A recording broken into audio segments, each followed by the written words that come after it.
تین دوستوں نے ایک غار میں پناہ لی۔ خدا کا کرنا پہاڑ سے ایک چٹان پھسل کر غار کے منہ پر آ گری اور غار بند ہو گیا۔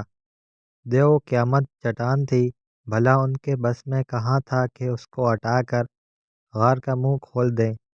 مشورہ یہ ہوا کہ اپنی زندگی کے نیک اعمال کے واسطے دیکھ کر خدا سے دعا کی جائے کہ عجب کہ خدا سن لے اور اس مصیبت سے نجات مل جائے۔ چنانچہ ایک نے کہا، میں جنگل میں بکریاں چرایا کرتا تھا اور اسی پر گزارا تھا میرا۔ جب میں جنگل سے واپس آتا تو سب سے پہلے اپنے بوڑھے باپ ماں کو دودھ پلاتا اور پھر اپنے بچوں کو۔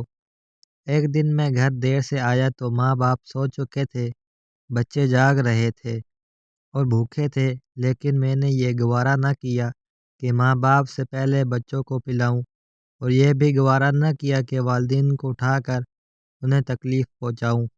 چنانچہ میں رات بھر دودھ کا پیالہ لیے ان کے سرہانے کھڑا رہا۔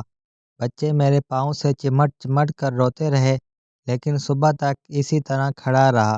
خدایا، میں نے یہ عمل خالص تیری خاطر کیا، تو اس کی برکت سے غار کے منہ سے چٹان ہٹا دے۔ اور چٹان اتنی ہٹی کہ آسمان نظر آنے لگا۔ دوسرے نے کہا، میں نے کچھ مزدوروں سے کام لیا اور سب کو مزدوری دے دی، لیکن ایک شخص اپنی مزدوری چھوڑ کر چلا گیا۔ کچھ عرصے بعد جب وہ مزدوری لینے آیا تو میں نے اس سے کہا کہ یہ گائیں، بکریاں اور یہ جو نوکر چاکر سب تمہارے ہیں، لے جاؤ۔ وہ بولا، خدا کے لیے مذاق نہ کرو۔ میں نے کہا، مذاق نہیں، واقعی یہ سب کچھ تمہارا ہے۔ تم جو رقم چھوڑ کر گئے تھے، میں نے اس کو کاروبار میں لگایا، خدا نے اس میں برکت دی، اور جو کچھ تم دیکھ رہے ہو سب اسی سے حاصل ہوا ہے۔ یہ تم اطمینان کے ساتھ لے جاؤ، سب کچھ تمہارا ہے۔ وہ شخص سب کچھ لے کر چلا گیا۔ خدایا، یہ میں نے محض تیری رضا کے لیے کیا، تو اس کی برکت سے غار کے منہ سے چٹان ہٹا دے۔ خدا کے کرم سے چٹان اور ہٹ گئی۔ تیسرے نے کہا، میری ایک چچا زاد بہن تھی جس سے مجھ کو غیر معمولی سے محبت ہو گئی تھی۔